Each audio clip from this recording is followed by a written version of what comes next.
যে বেলালের আযানের ধ্বনি না হওয়া পর্যন্ত সূর্য ওঠে নাই। সুবহানাল্লাহ। কোনো দাম ছিল না। বেলাল গোলাম ছিল, একবারে কুশ্রীতে আলো ছিল।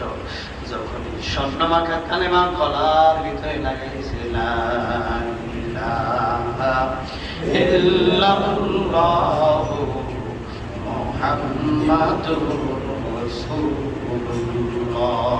এক শ্রেণীর মানুষ আছে, মানুষকে অপমানি করে মজা পায়, আছে না নাই? মানুষকে চিৎকারি করে মজা পায়, মানুষকে কষ্টে ফালাইয়া মজা পায়, মানুষকে গালমন্দ করে মজা পায়। আরেক শ্রেণীর মানুষ আছে, মানুষকে ভালো কাজে উৎসাহিত করে মজা পায়, ভালো পথ দেখে মজা পায়, মানুষকে উপকার করে মজা পায়, আছে না নাই? শ্রেণী বিভক্ত। এক এক ধরনের মানুষ এক এক রকম আল্লাহ পাক বানিয়েছে। তবে মানুষকে যেহেতু আল্লাহ পাক জ্ঞান দিয়েছেন, এর জন্য আল্লাহ পাক বলতে চান, সাজাইছি বটে, তবে আমি আল্লাহ দেখব কে সুন্দর আমল করতে পারে। কে সুন্দর আমল করতে পারে, কে সুন্দর আমল করতে পারে। সেজন্য রাসূলুল্লাহ দাওয়াত দিচ্ছেন, কারো সন্তুষ্টি হচ্ছে না। কিন্তু যারা একটু নিম্ন পর্যায়ে, যারা ছিলেন গোলাম, হযরত বেলাল রাদিয়াল্লাহু আনহু গ্রহণ করে বলছে, লা ইলাহা ইল্লাল্লাহু মুহাম্মাদুর রাসূলুল্লাহ সাল্লাল্লাহু আলাইহি ওয়াসাল্লাম। হযরত বেলাল রাদিয়াল্লাহু তাআলা ইসলাম গ্রহণ করে গোয়ালঘর, মানে উনি যে জায়গায় উট পালতেন, ওই ঘরে বা ওনার আবাসস্থল থেকে উনি থাকতেন, যেহেতু গোলাম ছিলেন, সেই জায়গায় বৈশা বৈশা জিকির করতেছে, লা ইলাহা ইল্লাল্লাহ, লা ইলাহা ইল্লাল্লাহ, লা ইলাহা ইল্লাল্লাহ মুহাম্মাদুর রাসূলুল্লাহ। অন্যান্য গোলামরা টের পেয়ে গেছে, মালিকও টের পেয়ে গেছে, হযরত বেলালকে ধরছে, বেলাল তুমি মুহাম্মদের ধর্ম গ্রহণ করছো, সে বিভ্রান্তি সৃষ্টি করতে চায়, তার ধর্ম গ্রহণ করছে। বললাম আমি ইসলাম ধর্ম গ্রহণ করছি। চলে আসলো নির্যাতন, পালায় পালায় মারতে শুরু করলো। কেন? ধর্ম গ্রহণ করছে। ঘুরে ঘুরে ঘুরে ঘুরে একজনের পর একজনের মারে, একজনের পর একজন পালায়। দোষ কি ছিল? ইসলাম গ্রহণ করছে, লা ইলাহা ইল্লাল্লাহ।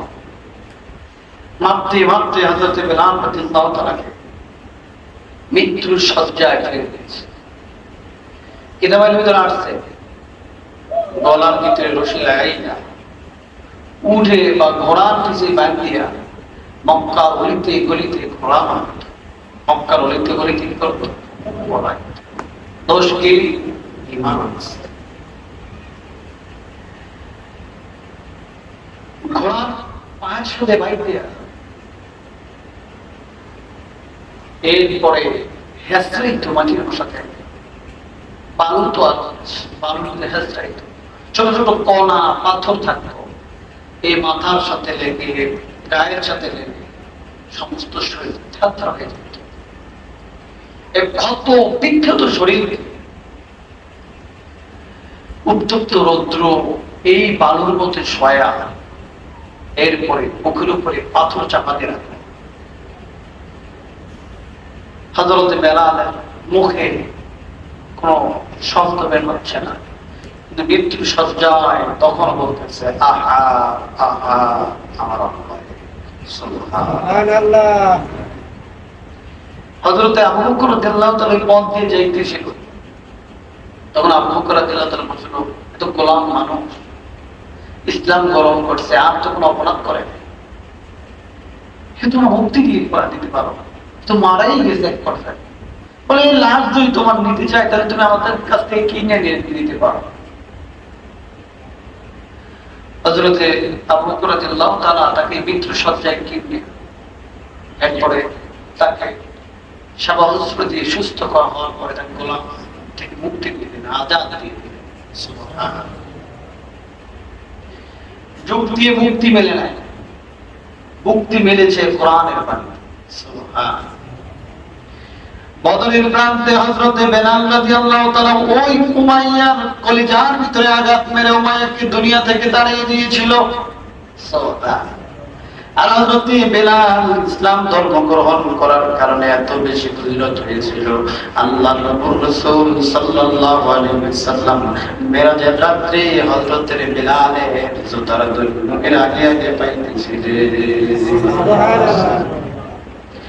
যে বেলালের আযানের ধ্বনি না হওয়া পর্যন্ত সূর্য ওঠে নাই।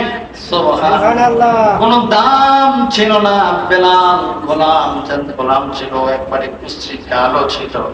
যখন স্বর্ণমাখা কালেমা গলার ভিতরে লাগাইছিল, লা ইলাহা ইল্লাল্লাহু মুহাম্মাদুর রাসূলুল্লাহ সাল্লাল্লাহু আলাইহি। হযরতে বেলালের আযানের আগ মুহূর্ত পর্যন্ত মদিনায় সূর্য দেখা দেয় না। অবস্থান এমন ছিল, হযরতে বেলাল তোতলা ছিলেন, আযান ভালোভাবে দিতে পারতেন না, অর্থাৎ শুদ্ধ মানে উচ্চ স্বরে ভালো স্বরে কঠিন স্বরে আযান দিতে পারতেন না। এজন্য সাহাবায়ে কেরাম সিদ্ধান্ত নিলেন, ইয়া রাসূলুল্লাহ, ইয়া হাবিবাল্লাহ, হযরতে বেলালকে একটু অব্যাহতি দিয়ে একজন ভালো উচ্চ আওয়াজের আযান দেওয়া, মানে মানুষ তৈরি সাহাবীদের মধ্যে নির্ধারণ করে। হযরতে বেলালের আযান দিয়ে মজা লাগতো। হযরতে বেলাল আল্লাহর সাথে লাইন করে দিলেন, আল্লাহ রাব্বুল আলামিনের দরবারে কাঁপতে শুরু করলেন। ফজরের আযান সুমিষ্ট সুরে একজন আযান দিয়ে দিলেন, কিন্তু বেলাল তো আযান দেয় না, কিন্তু ভোর হচ্ছে না, সকাল হচ্ছে না। হযরতে জিবরাইল আইসা বলে, ইয়া রাসূলুল্লাহ, ইয়া হাবিবাল্লাহ, ঘটনা কি? ভোর তো হচ্ছে না। আজকে আরশে মোয়াল্লা আসমানে কেন যেন আযানের ধ্বনি পৌঁছে নাই। সুবহানাল্লাহ। আযানের ধ্বনি বেলাল তো দেয় নাই, আযানের ধ্বনি অন্য সাহাবীরা চাওয়া দিয়েছে। রাসূল বলে, আযান তো হয়েছে। বলে, ইয়া রাসূলুল্লাহ, ইয়া হাবিবাল্লাহ, বেলালের আযান তো আর হয় নাই।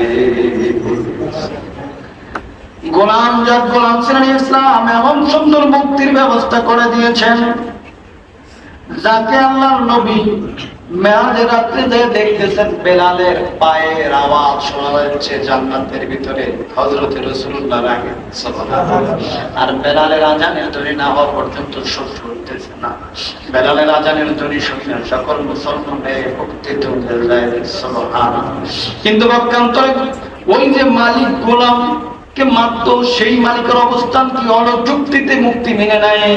তারা ভাবতো যে বেলাল গোলাম ছিল, ও বুঝতে পারে নাই মুহাম্মদের মতো মানুষের কথা আমরা শুনবো, সে আমাদের ভাতিজা, আমাদের বংশের লোক, সে এবার নবী হলো কিভাবে? এ তো তার বানানো কথা, এ তো তার বানানো বার্তা। না, আমরা এই কালেমা বিশ্বাস করবো না, এই কালেমা মানতে পারি না, এই দ্বীন ইসলাম মানতে পারি না। যুক্তিতে মুক্তি মিলে নাই। শেষ পর্যায়ে আবুল হাকাম হয়ে গেল আবু জাহেল। আবুল হাকাম হয়ে গেল কি? আবু জাহেল। দ্বীন আর ইসলামের ক্ষেত্রে যুক্তি মিলে না। যুক্তি দেন কে? আল্লাহ। যুক্তি দেন কে? আল্লাহ। মানুষের যুক্তি কোন কাজে আসে না। যুক্তি চলবে না। আসরের আযান হয়েছে, আল্লাহু আকবার, আল্লাহ বড়, এখন আর কোনো যুক্তি চলবে না। আল্লাহ যেহেতু বড়, সঙ্গে সঙ্গে মাসে চলে আসতে হবে। কথা ঠিক না বেঠিক? যুক্তি চলবে না। পর্দা ফরজ, পর্দা করা লাগবে।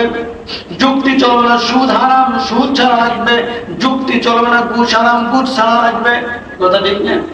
যুক্তি চলবে না। মানুষকে ঠকানো যাবে না, মানুষকে কষ্ট দেওয়া যাবে না, গান বাজনা যাবে না, তাস খেলা যাবে না, জুয়া খেলা যাবে না। কোন যুক্তি চলবে না। আল্লাহ যেটা হারাম করছে সেটা হারাম। যুক্তি দিয়ে যারা হালাল করার চেষ্টা করবে, অস্থি শীঘ্রই মুক্তি পাবে না। কথা ঠিক না? মুক্তি পাবে না। যুক্তি খুঁজতে গেলে যেমন যুক্তিওয়ালা লোক লাগবে, যুক্তি খুঁজতে গেলে ওই ভারতের শিখ শক্তির মতো যুক্তিওয়ালা লোক লাগবে।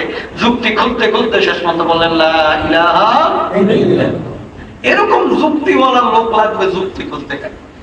কোরআন রিসার্চ করতে গিয়ে যুক্তি খুঁজতে গেছে, ভুল ধরার জন্য গেছে, ভুল ধরতে যাইয়া মুক্তি হয়ে গেছে। আমি যদি যুক্তি খুঁজতে যাই, তার সরাসরির মধ্যে যুক্তি খোঁজার কি নেই, অধিক মানে জ্ঞান নাই, সে যদি কোরআনের মধ্যে, কোরআনের বিধানের মধ্যে যুক্তি ধরতে যায়, তাহলে কি হবে? সরে বলে যুক্তি খুঁজতে কেনা ওই ভারতের কোটি কোটি হিন্দুদের দেব ছিলেন শিব শক্তি। যুক্তি খুঁজতে গেছেন, মুক্তি মিলে গেছেন। দেখে যে আমার যা যুক্তি আছে, এই ভারত মানুষ আমাকে যেভাবে মানতেছে, আমার যে যুক্তি, আমার যে জ্ঞান, এই কোরআনের সাথে সাবসুন